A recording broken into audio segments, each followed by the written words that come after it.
I just had Brian. So Brian a second ago. Figure out where to get in. I just saw Brian a second ago. Hi, everybody.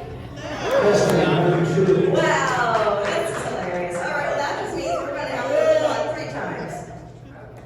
Apologize for our disorganizedness. Well, 3 of us have got it together. Here. You were waiting. I was waiting. He was waiting. Yeah. And I saw Brian, so I figured. Yeah, I saw We're Brian. missing Brian and Larry. Larry. How's everybody enjoying the con? Yes, we Okay, I'm in communication with Tracy. These are the 3 we Okay, I'm got. gonna text. I'm gonna text too. Get Joe Bass is in here. That's why you're texting. Yes. Let's start. Okay, I'll start with you since she's busy doing work trying to get everyone here. I was the first to arrive. No, well, technically he was, but then he disappeared on the end of the time. I'm like, wait, I just saw him. Where'd he go? Your magic, sir. Okay, so you know I'm a fan of you guys individually outside of nerds, right? We've established this. Okay. I'm taking a little different route here. I'm not going into your works this time. I want to know about your personal acting journeys. When you started, did you get involved in this craft? What made you want to be an actor? Did you ever want to be an actor? And how did this begin? Because everyone has such a different beginning. Come on, there's Brian. Brian's here. Okay, we got Brian. Everybody, hey, again, let's go.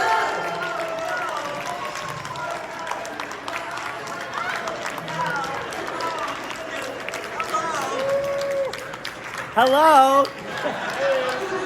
Brian has to make a rock star welcome. Oh man. Wow. Hi everybody. We're getting there. We're almost there. Oh my gosh. Okay. Okay. So, sorry. Continue. You're beginning How did I acting. start? How did I get started? I mean, yeah, I got started at a young age, obviously, but I was just an energetic kid who was always, I bet. doing a lot of show business stuff. So I think one of my teachers was like, get that kid on stage.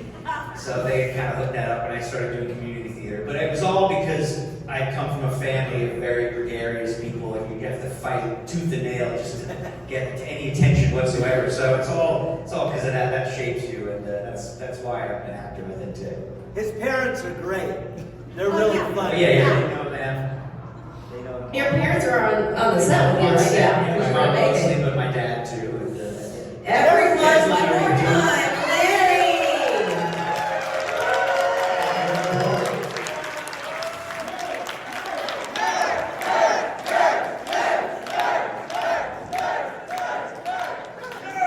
Yeah! All right, we got it.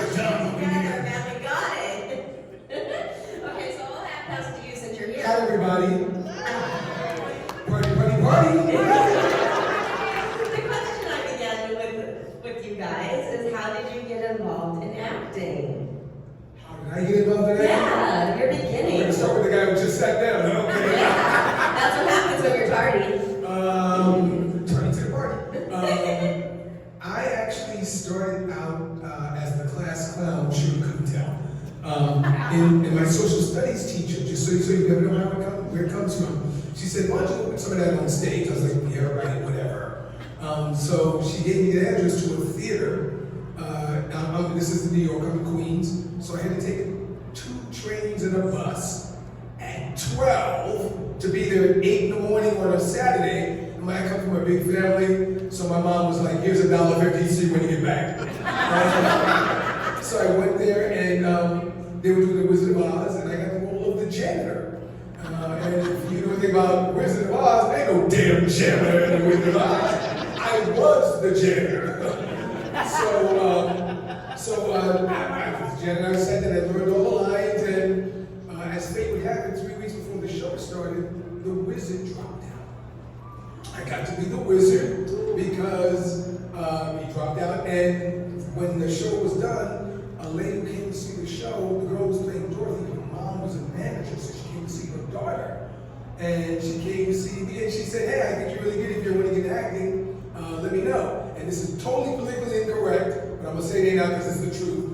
time I said, I'm not getting into acting because it's for faggots. Now, that's wrong. That's wrong, but that's exactly what came out my mouth. And you see how God works. What's the wrong God doing?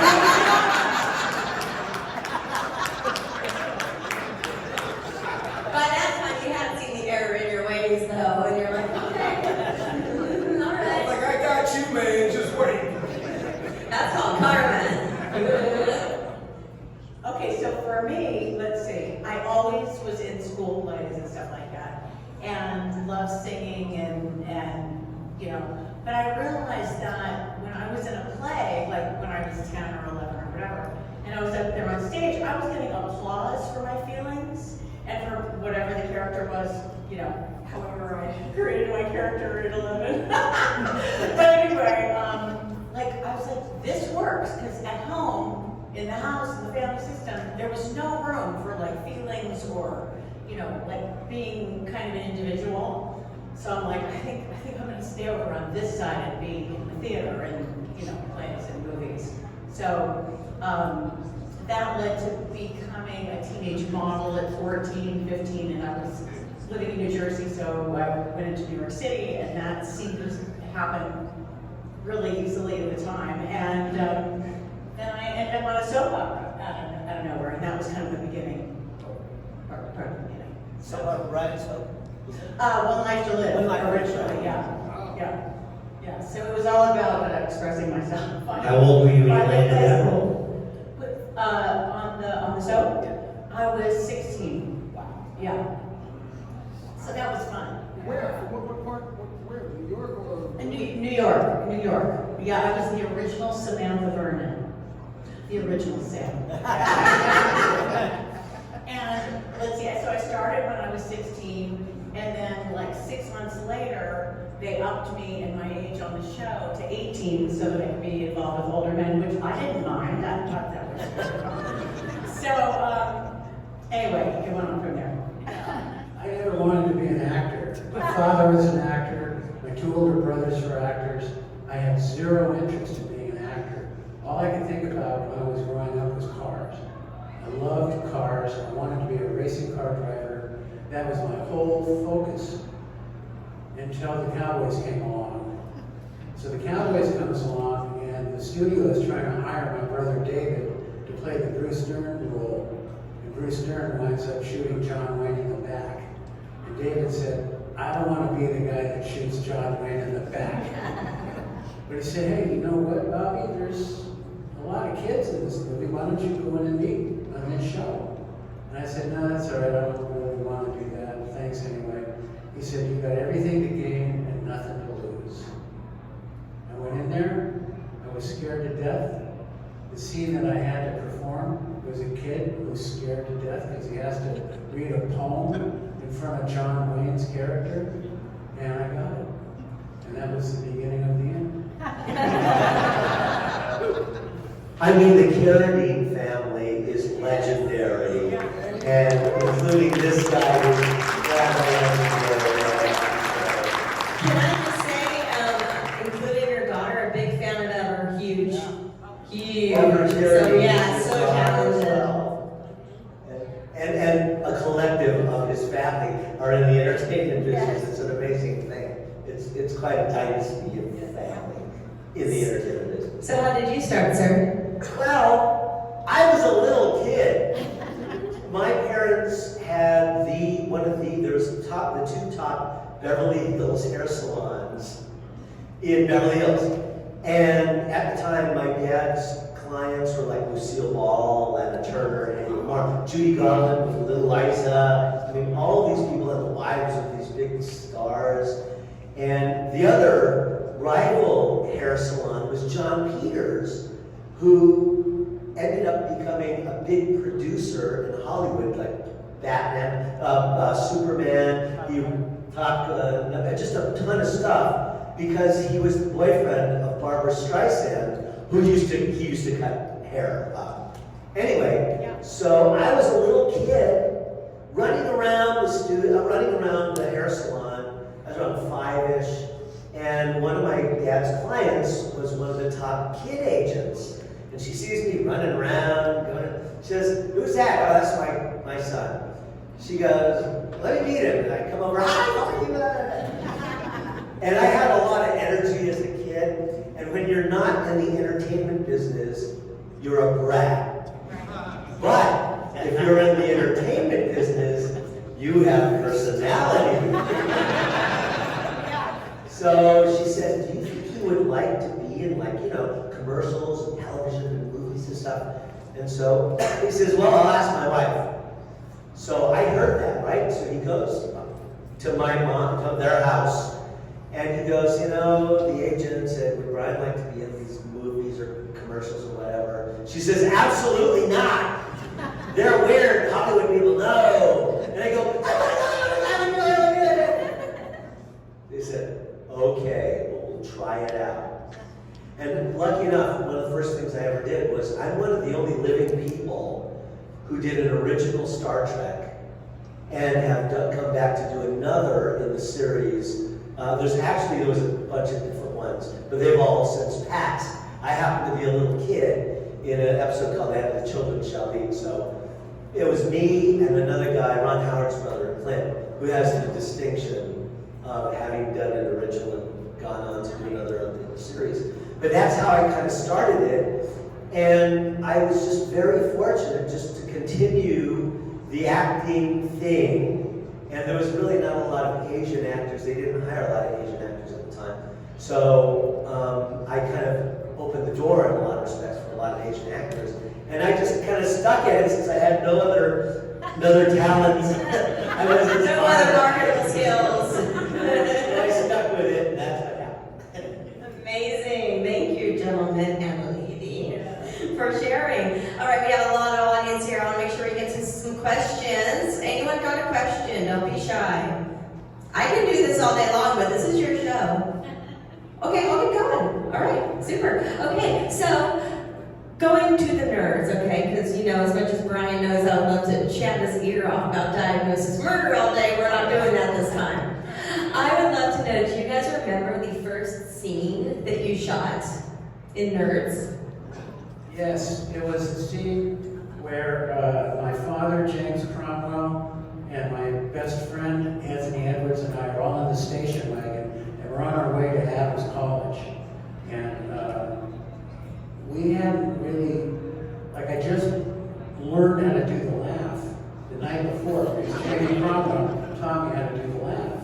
So we're driving along in the station wagon, and I'm counting up how many students there are at Adams College, and if you divide that by 2, that means we have, 3,205 boobs.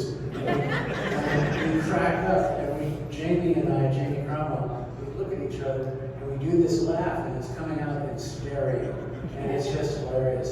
That was the first day for me, the first day of first scene. Academy Award winner, Yeah. James Cromwell. Yeah. Do you have one, Brian? Did you have the mic? Oh. Yeah, well, first day of shooting, one of the things about Nerds is studios are loath to spend money. They don't like to spend money.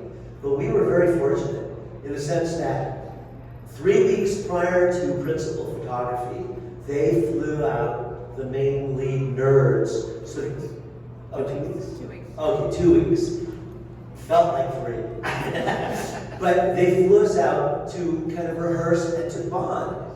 And lo and behold, we did. We created a relationship amongst ourselves right away, and which I think transcended to the balance of the movie. To this day, this is our 40th anniversary, 1984. I can't believe it. I'm not even that old. But Neither am I. yes. But we, to this day, we're like a family. We love each other. We're such great friends. And to have that, I think it started with, in the early parts of when we just met, we just got to know each other, and we just grew from there. First day, though, was the scene where we're in the auditorium, and there's all these cots, and we're trying to be picked for the fraternities, and nobody's picking the nerds. Well, Curtis Armstrong, who plays Booker, who would have loved to have been here tonight, we had a scheduled thing. So Booker and I we are sitting on the cots and just to pass time. It takes a long time to film movies, hours sometimes. So we're playing chess, we're playing checkers, we're playing cards, and we're sitting on the cot, and we're there. Basically, the scene was, why do they call you Booger? And Booger goes, I don't know.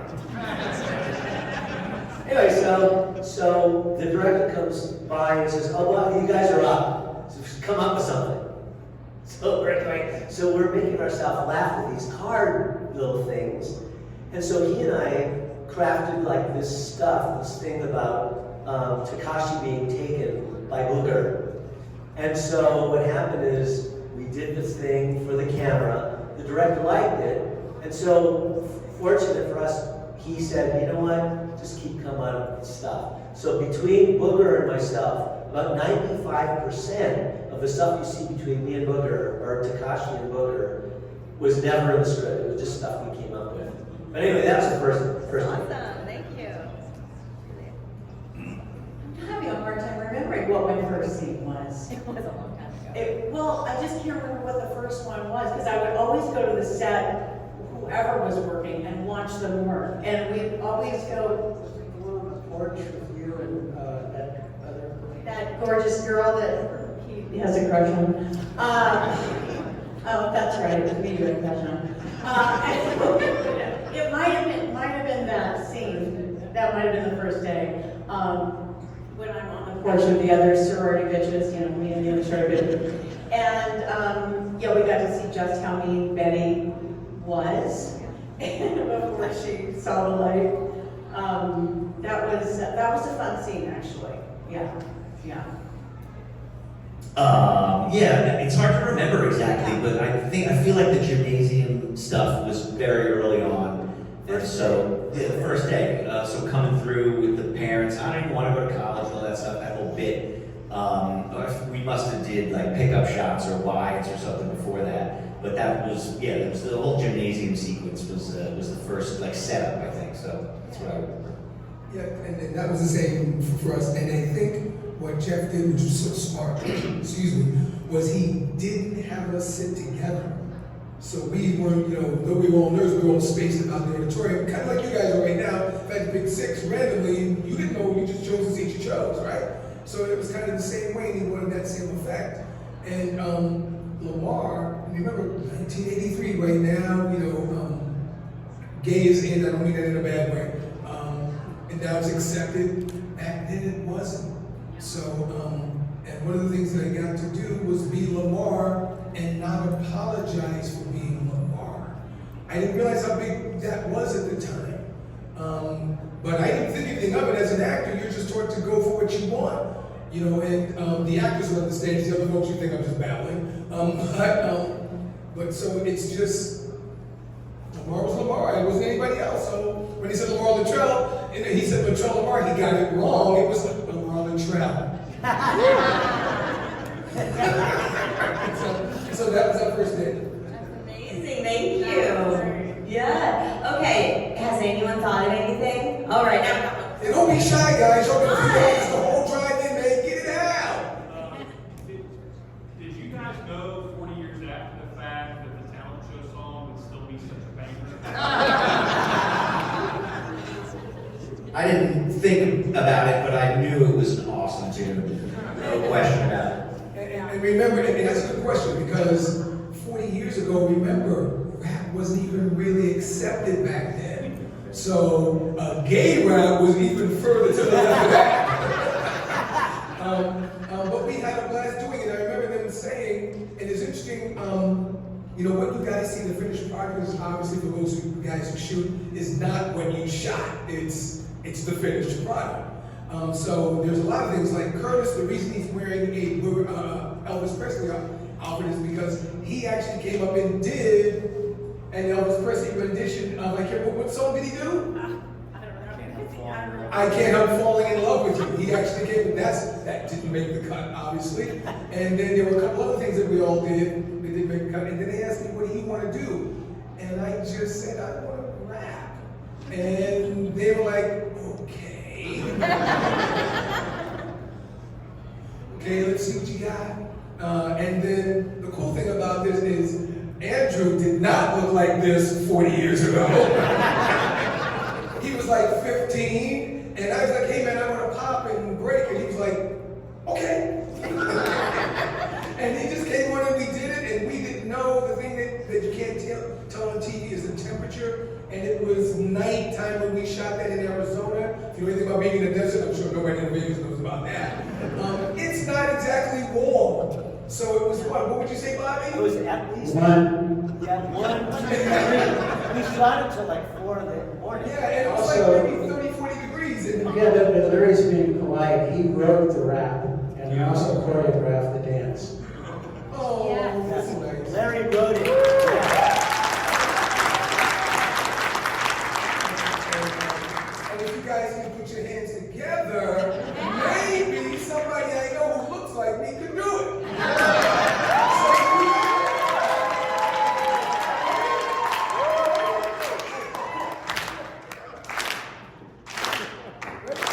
Clap your hands, everybody. Everybody, clap your hands. We're Lambda, and and we come here on stage tonight to do a show for you. We got a high-tech pyramid and rocket sound that'll make you move your body down to the ground. We got Poindexter on the violin, the boys in the booth are joining in. We got Takashi and the Presley on the lead guitar, and a bite little. We got Takashi beating on the gun. The boys in the booth are joining along. And just when you thought you seen it all along, because the Lando fucking talk.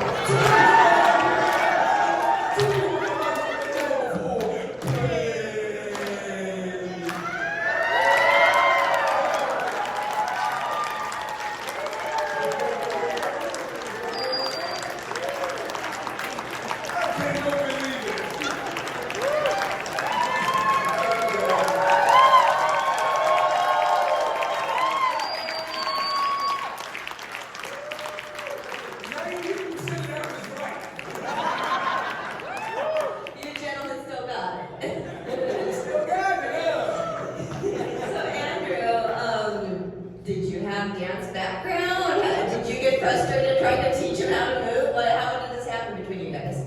Yeah, there was, you taught me the moves, we worked on it, there was like a special room at the hotel where we would go and meet up and work on it. We worked on it for like a couple of weeks to have it really down.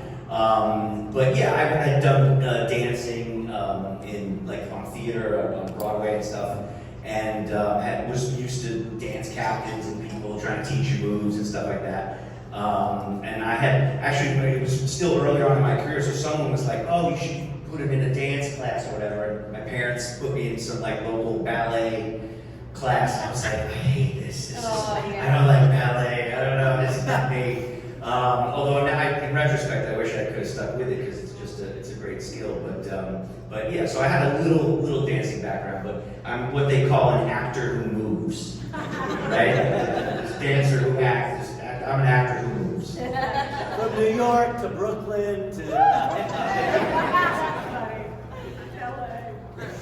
Yes, Brendan. One of my favorite parts of the films would be anything involving Bernie Casey. I think he did a great job of playing the straight man in regards to the nurse's shenanigans. Do any of you have any cool stories involving Bernie Casey?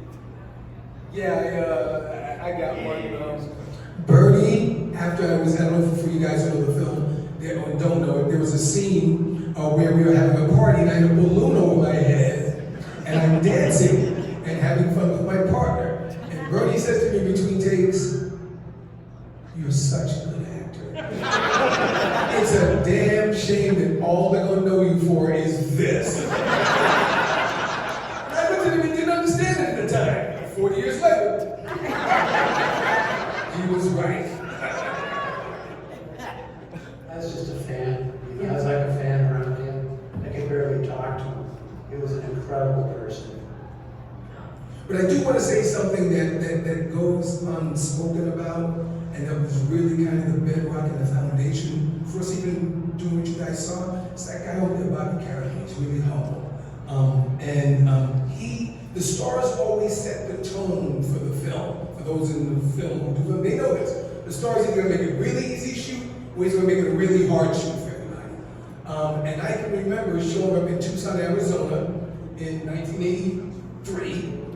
And the first time I saw Bobby and Tony, they actually were dressed. They stayed in character the whole time. So I saw them in the courtyard flying a model airplane. And I remember telling Tim, who's that, I was like, oh my God, these guys are really nerds. And so what they did though is he made it okay to just be who you were. That's really important because he set the tone for that film. And he'll tell you this, one of the ways you notice how he did it in the scene when you guys are carrying the luggage to the and tell them what happened. And this is what set the tone of the movie. When they say what? We're carrying luggage and Ogre's up on the roof, and he looks down, he sees us, and he goes, "Nerds! Nerds!" And Tony says, "Well, what's he talking about?" And I'm looking around, looking for the nerds. Tony says, "I think he's talking about us." I'm like, "No way." Also, when I got to Tucson, I did actually get there 2 weeks early, and I had to get out of LA because I had my motorcycle, I had cool friends, everything was really cool. I didn't think Nerds was cool. I didn't even want to do the movie because it had the word nerd in the title. And so I said to the studio, I said, I got to go to the location early so I can find this character. So I brought this model airplane kit with me because I thought that's kind of like the robot kit that he shows up with. And I really wanted to build this model airplane. So I'm working on the airplane and I haven't left my hotel room. I've been there 3 or 4 days and I've been ordering room service. And I won't leave the hotel room because the only clothes I had with me were the nerd clothes. Because I thought I would need to find this guy. Finally, I'm getting cabin fever. I gotta get out of there. So I put on the nerd clothes and I go out the door and I'm walking along, and people are not even reacting. I thought they were like gonna point and like laugh. They didn't even react to me. I'm thinking, what the heck is going on? And that's when it occurred to me, we're in college town. They just think I'm an engineering student. I just want to say, Robbie, if you can tell the story about your audition, because that kind of falls into what you were just talking about. Okay, so like I was saying, when I heard the title of the movie, I was out. I don't want to be anything with a nerd in the title. No. And my agent said, no, you should go in and meet on this. It's, this is a studio film. So I went in, I met the director. I had really long hair. I think I rode my motorcycle to the audition. I walk in, we didn't really get along per se. And I left and I thought, okay, that's that. Great, back to tuning the bike. And about a week goes by, my agent calls me up and says, they want you to come in and audition. Because the first meeting was just a meeting, I didn't have to audition. The second meeting, they wanted me to audition. I thought, okay, I'm going to show them. So I went out, I got a regular boy's haircut, which is a nerd haircut. I stopped at an optometrist, and I'm looking at all these glasses, and the optometrist comes out and he's going, can I help you? I go, well, not at this price. I mean, these are $300 a pair. I said, well, you can't just put anything in front of your eyes. I go, well, it's for an audition, okay? I'm playing a nerd.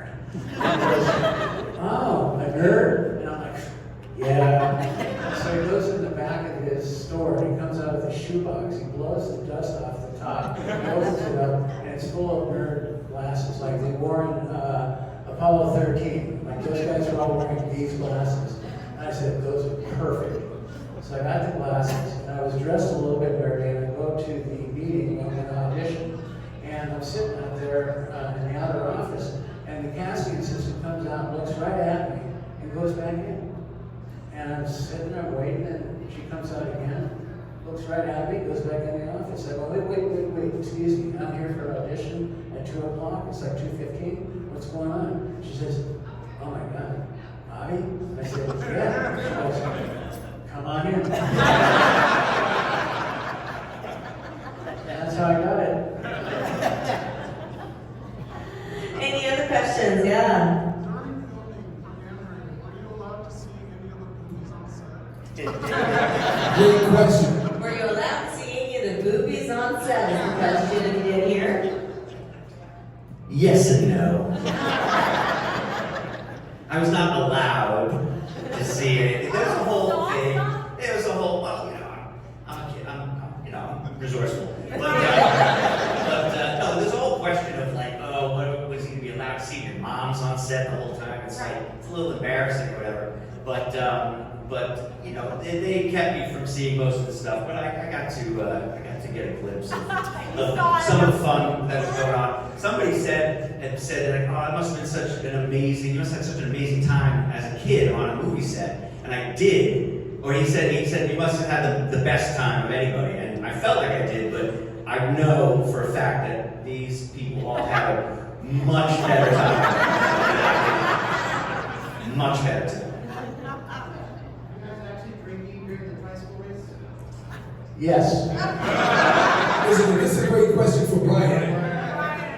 Okay, well, this is the thing, is that we shot in Tucson, Arizona on a hot day in the middle of this arena. And so the lead actors come in, and the prop guy goes, all right, you have a choice. You can have a soda that we dress to look like a beer, or you can have cold beers if you want.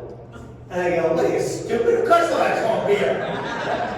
So I just neglected to remember that when you film, you have take after take after take. Next shot, take after take after take. Next shot, take after take after take. And so, I'll give just an example. There was a scene where Bobby, Tim Busfield, and Anthony Edwards were in a row, and they gave me this pill. And every time, what happens is you're the camera, right? And they're here, and I'm on a tricycle. There's somebody behind me pushing me, and the director says, "We're just going to keep the camera rolling, and you just keep coming up with stuff." So I roll me in, drink a beer. Oh man, they're not going to. I come up with, they can't beat me now. Whatever. They pull me back out again, another beer. I come up with something, blah blah blah. Well, another take, and another take, another take. So finally, throw me in. How you doing, guy? He goes, "How you doing, Takashi?" And I go, "Oh, fucking great!" That wasn't in the script. That was the beer talking.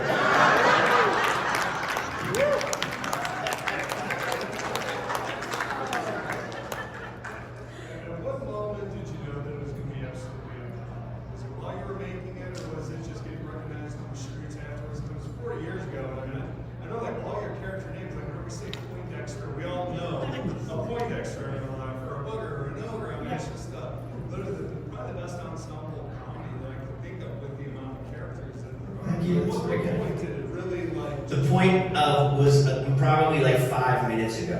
Like, I still can't believe like that we're all here 40 years later. It's like that was totally unexpected, never expected, and it surprises me, every moment. So. Well, also the studio, they came up with this movie, I think kind of at the last minute, and then they needed to fill 10 weeks of production time. So they sent us off to Arizona, and they kind of left us alone. I don't remember there being studio executives on that set. And we ran with it. It was basically a film. We filmed the party. It was a party. Yeah, and for me, it was, we went to a screening at 20th Century Fox. And I'm gonna kick it back to Bobby on this, but for me, it was when we sat in a theater. And of course, you have to remember, you're shooting nerds. And a couple side notes before I even get to that. First, and this is really Jeff Canoe's credit to him, is I only had, when I read the script, 2 lines in the whole script. So for you guys who think a small role is not worth getting, get the role. It can increase and change and morph into things you cannot believe. So get your ego out the way. There's an old saying, there's no small roles, there's only small actors. You don't know what it's going to turn into. And this is a side note, but I just got to say this to show you how this changes. Miami Vice, everybody remembers that show? Was Don Johnson and Mike Point.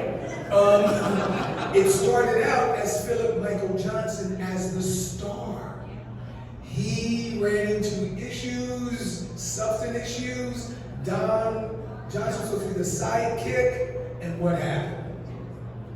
So you don't know, guys, you don't know what to turn to. So I thought there was going to be 2 lines. I technically thought, like, now we got 2 lines in this bitch. I mean, still. But Lego talking, not me. But it changed, and Jeff was smart enough to let us go. And the other thing that Bob said was that, they left us alone.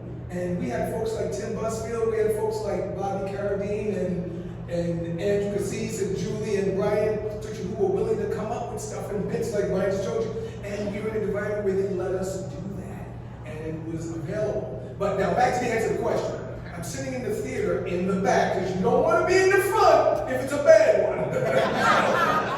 So I'm sitting in the back, and people are laughing their ass off. And I remember us all looking at each other and go, oh my God, it's funny. And I'm going to give it to Bobby for the rest of the story. Well, no, I mean, it was a rough cut, but it wasn't all the way rough. It was maybe halfway to being finished. And we're at a screening room on the lot at 20th Century Fox. And the lights come up, and one of the executives who's in charge of putting the movie, like placing the movie in movie theaters across the country, I overheard him say, "Piece of shit." And I was really depressed about that. And as a result, this guy put the film out in 600 or 700 theaters. It blew the roof off of every one of them. And other studios were calling the studio up on the Monday after the opening weekend and saying, "Why didn't you guys open this wide? Didn't you know you have?" And I thought, well, that's cool. And that guy got fired. You don't know. And you know, when as an actor, you're always trying to do the movie that's going to get you to the big movie. And you sometimes don't know that what you did was the big movie, because now the delivery times accelerated. Back then you did a movie and it didn't drop for a year, maybe a year and a half. So you're trying to do that thing called eat. So you're trying to just do the next gig. You don't know until you're off, you have no clue. They always tell you it's going to be great. Just so you know, nobody says, we're doing a bad movie. Let's do it. So, I will say this though, that in the first couple of weeks, the studio sees what they call dailies, which is the stuff that we had shot. We were in Arizona, so they would, FedEx it over to the studio, and they'd look at it and see whether or not it was worthwhile. For the first couple of weeks, it was not really going over well with the studio executives. And until finally we had the opportunity to kind of come up with a lot of our own stuff and kind of interact more as opposed to just following the script, that's when it really started to take shape. And that's where the heart came in. And then that's what changed the whole dynamic. We had no idea that 40 years later we're going to be here and be able, and there's some people that appreciate it. Thank you, we love you, thank you. So you never know what's going to be ever. You never know. So before we let you guys go, I wanted to give a plug for Larry. We witnessed a little bit, but you are an acting coach, right? Oh, that's so nice. And so, for aspiring actors out there, you do it in person and online, right? Yeah, I do online. Where can people find you if they were interested? Well, what happened was COVID shut down the brick and mortar. And I was like, oh my God, we can't teach anymore. And then we moved into Zoom, and it blew up. So now you can learn from your living room. So if you go to tsawonline.com, tsawonline.com, for some of you folks who are interested in this, you can come work on your craft from your living room, learn how to audition, learn if you even like this. For some people, I tell them it's worth the money for the first one, just to see if this is something you really want to do. Some people are in love with the idea of doing something until they actually have to do it. For you actors out there, everybody thinks you're going to act and be famous right away. And unfortunately, because one or two people actually have got off the bus and turned into a star right away, that fuels everybody's ambitions. But for the actors out there, it ain't that easy, is it, y'all? No, it's not that easy. So go to TSAW Online if there's something you want. But more importantly, we just want to say thank you for everything you do. And I'll say one more thing. They were about to shut this movie down at one point. You guys didn't know that. And Bobby, you probably know more about that than I do. I just want to share that with you guys. I don't know anything about that. So they were about to shut it down because what we didn't know above our heads was he didn't want this movie made. As he said, this was filler for them. This was just something that was in their slate. And this was something they were kind of throwing out. And look what happened. Yeah. I just wanted to ask Robert Carey if he would just do the laugh.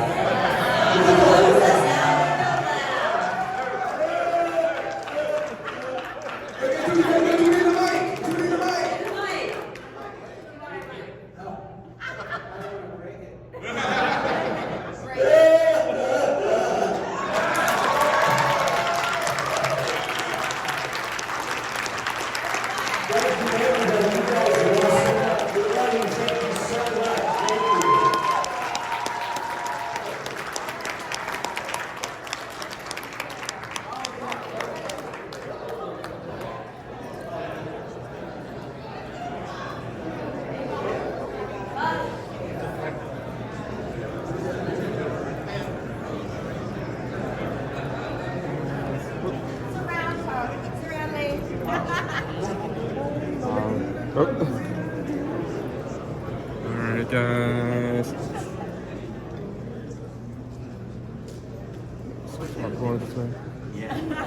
Awesome. Thank you. Hold on, guys, stay exactly where you are. Thank you guys, thank you so much.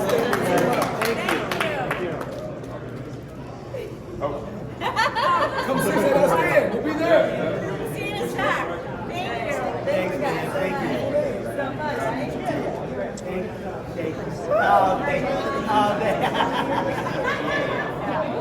Oh, thank you. Yes, we are.